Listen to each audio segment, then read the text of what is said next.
दोस्तों नमस्कार। आज हम बात करने जा रहे हैं, अगर आप किसी भी कंपनी में इन्वेस्टमेंट करना चाह रहे हैं तो आखिर उस कंपनी में आपको क्या क्या देखना होता है।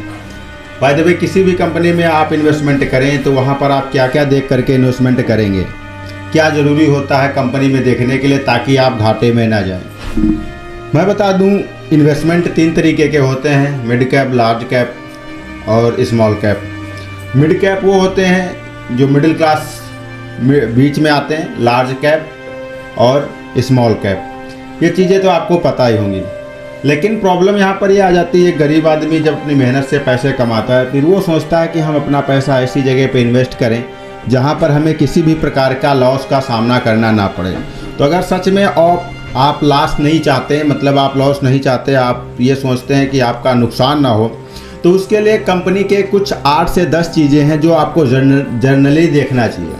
और वो चीज़ें आपको जहाँ से भी इन्वेस्टमेंट करने जा रहे हैं, जैसे कि ग्रो ऐप हो गया, ऑफ स्टॉक्स हो गया, जीरोधा हो गया, ऐसे बहुत सारे ऐप हैं, या बहुत से मनी कंट्रोल व्यू है जैसे कि एक वेबसाइट है, ऐसे बहुत सारी वेबसाइट्स हैं, बहुत सारे ऐप हैं जहाँ पर आप ये सारी चीज़ें देख सकते हो।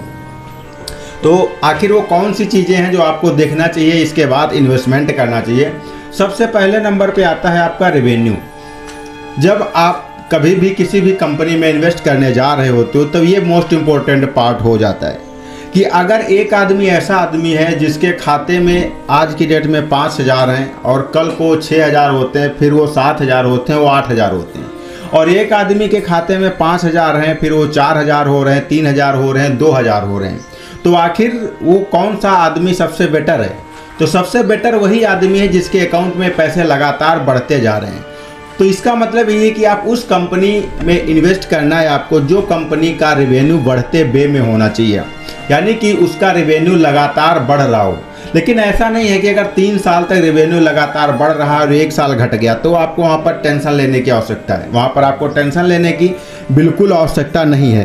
टेंशन आपको कहाँ पर लेना है, जैसे कि मान लेते हैं कोई बाजा बनाने वाली कंपनी, जो पहले ट्रांजिस्टर आता था, सेल लगा के बजाया जाता था, अगर ऐसी कंपनी में गिरावट आ रही है और जैसे मोबाइल लॉन्च हुआ तो वैसी कंपनी में गिरावट आई, तो उस सिचुएशन में आपको वहाँ पर देखना, यानी कि अगर कोई कंपनी में तुरंत जो है पैसे घट गए हैं, यानी कि उसका जो है रेवेन्यू घट गया है, तो आपको ये देखना कि ऐसा तो नहीं इसका टाइम समाप्त हो गया हो।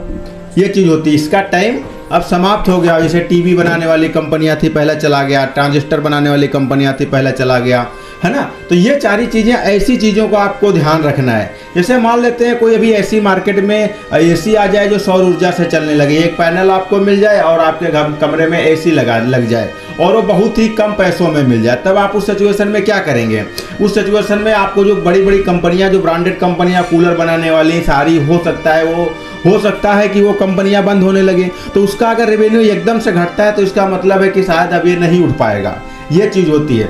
तो जब एकदम से रेवेन्यू किसी भी कंपनी का घटे तो फिर आप इन चीज़ों का ध्यान दे करके कि ऐसा तो नहीं उसका टाइम समाप्त हो गया, ऐसा तो नहीं कुछ उनके पार्टनर्स के बीच में कोई लड़ाई झगड़ा हो गया है, या कुछ ऐसा सिस्टम हो गया जिसकी वजह से डाउन हुआ, या कोई बाहर से कोई अर्जेंसी क्रिएट हो गई है, यानी कि कोई कोर्ट मुकदमा केस ऐसी चीज़ें हो गई हैं। तो इसका आपको ध्यान रखना है कि जो है आखिर रेवेन्यू घटने का कारण क्या है। और कभी कभी ऐसा भी होता है कि कंपनी अपने कोई नया प्रोजेक्ट स्टार्ट करना चाहती तो उसमें से रेवेन्यू निकाल करके जो है अगले प्रोजेक्ट में लगाती, जिसकी वजह से उसका रेवेन्यू घट जाता है। और कभी कभी ऐसा भी होता है कि जैसे कि एडवर्टाइजमेंट ज़्यादा तेज़ी से चलाने के लिए कोई कंपटीटर आ जाता है और ज़्यादा एडवर्टाइजमेंट चलाता है, तो अपनी एडवर्टाइजमेंट चलाने के लिए और भी पैसा खर्चा कर देती है कंपनी, तो इस सिचुएशन में रेवेन्यू घटता है। तो ये आपको जो है पता करके फिर आपको इन्वेस्टमेंट करना है। सेकेंड नंबर पे आता है इन्वेस्टर्स। देखिए, बात यह होती है कि अगर आपका एक घर है और आपके उस घर का मालिक है, और उस घर के मालिक के लोग, अगर उस घर का जो मालिक है उसका कहना लगभग 95 से 90% लोग मान रहे हैं, यानी 60 से 65% लोग मान रहे हैं, यानी कि इसका मतलब ये है कि वो घर को चला सकता है। लेकिन अगर जैसे कि 10 लोग हैं और 6 लोग उसमें से कहना मान रहे हैं और 4 लोग नहीं मान रहे हैं, तो 6 लोग भी 4 लोगों को कंट्रोल कर लेंगे। लेकिन अगर वही 6 लोग नहीं मान रहे हैं, सिर्फ 4 लोग मान रहे हैं, तो प्रॉब्लम हो सकती है। तो यहाँ पर इन्वेस्टर की बात अगर आती तो इन्वेस्टर वो होते हैं जो कंपनी के मालिक होते हैं। प्रमोटर इन्हें कहा जाता है। प्रमोटर जो पहले नंबर पे आता है, यानी कि जो कंपनी के मालिक होते हैं उन्हें प्रमोटर कहते हैं। तो प्रमोटर की संख्या अगर 50% से ऊपर है, 50% तक है, 50% से ऊपर है, तो उस कंपनी में आपको इन्वेस्टमेंट करना चाहिए, क्योंकि प्रमोटर ही ऐसे होते हैं जो कंपनी को आगे बढ़ाने में मदद करते हैं। अगर जैसे कि 1000 रुपये का प्रॉफिट हुआ, 500 रुपये उसका प्रमोटर ले लेता है, तो बचते हैं 500 अदर सभी लोगों में बढ़ जाते हैं, तो वहाँ पर ठीक है। लेकिन अगर प्रमोटर ही 40%, 30%, 25% है, तो 100 रुपये अगर कमाता है बहुत मेहनत करके और वो 25 रुपये ही पाता है 100 रुपये में से, तो फिर उसको तकलीफ होगी, तो वो कंपनी का जल्दी से वो निकलना चाहेगा, क्विट करना चाहेगा। तो इस चीज़ का भी आपको ध्यान रखना है कि जब कभी भी आपको ये प्रमोटर देख करके चलना है कि प्रमोटर कम से कम 50% से ऊपर होने चाहिए। फिर आता है फोरेंसिक इंस्टीट्यूशन, है ना, या फॉरेन इन्वेस्टर। फॉरेन इन्वेस्टर आता है। अगर किसी भी कंपनी में फॉरेन इन्वेस्टर 10, 15, 20, 25% हैं, 25 से 25% तक हैं, तो यानी कि उसमें ज़रूर कोई बात है, यानी कि विदेशी इन्वेस्टर, फोरेंसिक इन्वेस्टर अगर विदेशी इन्वेस्टर उसमें है तो या ज़रूर उसमें कुछ ना कुछ बात ज़रूर है। इसके लिए जो है उसमें उन लोगों ने पैसा लगा रखा है। प्रमोटर हो गया, फोरेंसिक इंस्टीट्यूशन हो गया, फोरेंसिक इन्वेस्टर हो गया। अदर डोमेस्टिक इंस्टीट्यूशन आता है, जैसे कि जो अलग अलग से लोग इन्वेस्टमेंट करते हैं वो लोग आ जाते हैं, उनका भी कुछ परसेंटेज होना चाहिए। तथा साथ ही साथ एक और जो है यहाँ पर इन्वेस्टर होते हैं जो होते हैं रिटेल, जैसे हम जैसे लोग बेचते हैं, खरीदते हैं, बेचते हैं, खरीदते हैं, रिटेल इन्वेस्टर होते हैं, इनका भी कुछ उसमें होना चाहिए, है ना। तो सबसे पहले नंबर पे प्रमोटर और फोरेंसिक जो है फॉरेन इन्वेस्टर होना चाहिए। बाकी सब जनरली चीज़ें हैं, कम ज़्यादा होती रहती हैं, इसका आपको विशेष ध्यान रखना है ना।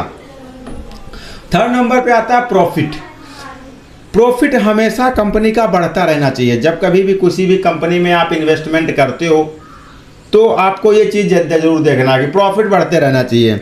मान लेते हैं कि आप एक दुकान खोले और दुकान में आपके दुकान में 5 लाख का सामान है, लेकिन आपका जो है सामान धीरे धीरे कम पड़ता जा रहा है, यानी कि वो सामान कम पड़ रहा है, आपने लेबर आपके पास ज़्यादा है, आपके पास जो है टीम ज़्यादा है, आप बहुत तेज़ी से काम करवा रहे हो, जिसकी वजह से आपका लगातार प्रॉफिट कम हो रहा है। यानी कि जब प्रॉफिट आपका लगातार कम होगा तो आपकी दुकान धीरे धीरे बंद हो जाएगी, बैठ जाएगी और नहीं चल पाएगी। ऐसा सिस्टम जो है कंपनी में होता है। कंपनी का जो प्रॉफिट होता है वो बढ़ते वे में होना चाहिए, सर्कल में होना चाहिए, मतलब वो प्रॉफिट बढ़ता हुआ होना चाहिए, ये चीज़ होती है। अगर प्रॉफिट बढ़ता हुआ है तो आप 100% उसमें इन्वेस्टमेंट कर सकते हो, क्योंकि अगर प्रॉफिट बढ़ रहा है तो एक दिन कंपनी बहुत तेज़ी से बढ़ेगी क्योंकि उसका प्रॉफिट बढ़ रहा है। लेकिन बीच में अगर प्रॉफिट घट भी जाए तब भी आपको टेंशन नहीं लेना है। अगर 1 साल घट जाता है, टेंशन आपको तब लेना है जब उसका मार्केट खत्म हो रहा हो उस कंपनी का, है ना। जैसे कि मैंने पहले बताया था, अगर उसका मार्केट खत्म हो रहा हो तब आपको टेंशन लेना है, वैसे आपको टेंशन नहीं लेना है।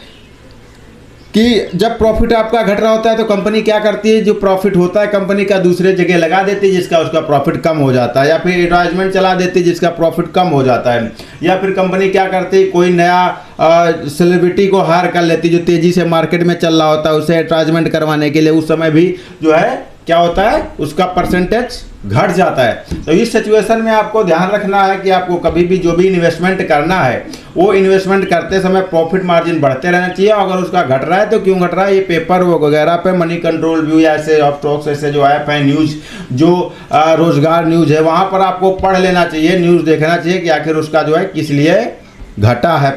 प्रॉफिट, रेवेन्यू हो गया, प्रॉफिट हो गया, अब यहाँ शेयर होल्डिंग हो गया। अब सबसे इम्पोर्टेंट चीज़ आता है कर्ज, डेब्ट टू इक्विटी, यानी कंपनी के ऊपर कर्जा कितना है। तो जब कभी भी आप जाते हो किसी भी ऐप में खोलते हो तो ऐप में एक चीज़ मिलती है जहाँ पर होता है फंडामेंटल। फंडामेंटल का मतलब ये होता है कि वहाँ पर उसके कंपनी में क्या क्या परसेंटेज शॉर्ट में दिखाया जाता है कंपनी के, यानी कंपनी का टोटल लक्षण जो है शॉर्ट में दिखाया जाता है, एक्स्ट्रा अल्ट्रासाउंड के समस्या से आप समझ सकते हैं। तो वहाँ पर आपको डेब्ट टू इक्विटी कर्जा देख लेना है। कर्जा कम से कम जो है 1 से ज़्यादा ना हो, यानी 1% से ज़्यादा ना हो। 0.8, 0.7 डेब्ट टू इक्विटी एक पार्ट आएगा, वहाँ पर 0.1 से ज़्यादा कर्जा ना हो। अगर इससे ज़्यादा कर्जा होता है तो उस कंपनी में आप इन्वेस्टमेंट नहीं कर सकते हो। लेकिन एक चीज़ और भी है, अगर कर्जा ज़्यादा है तो उसमें टेंशन आपको नहीं लेना, हो सकता है और भी चीज़ें उसमें आपको देखने लायक होती है, यानी कि हो सकता है जल्दी में कंपनी ने कर्जा लिया हो कोई और चीज़ खोलने के लिए उस कंपनी में, तो ये चीज़ हो सकती है। लेकिन ये भी आप देख लो कि लिया है या सच में नहीं लिया है, तो इसका भी आपको आपको विशेष ध्यान रखना है कि आखिर सच में पैसा कंपनी ने लिया है या नहीं लिया है, या फिर उसका जो है माइनस प्लस हो रहा है। तो इसका आपको ध्यान रख करके ही काम करना है। यानी जो डेब्ट टू इक्विटी यानी कि जो उसके लोन्स हैं, जो कर्जे हैं, वो सही ढंग से चल रहे हैं नहीं चल रहे हैं।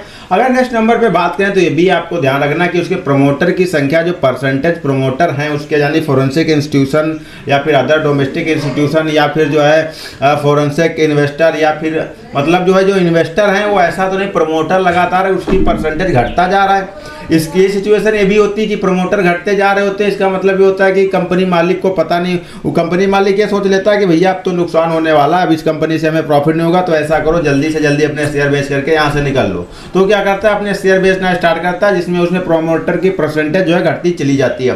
तो ये भी आपको देख लेना है ना।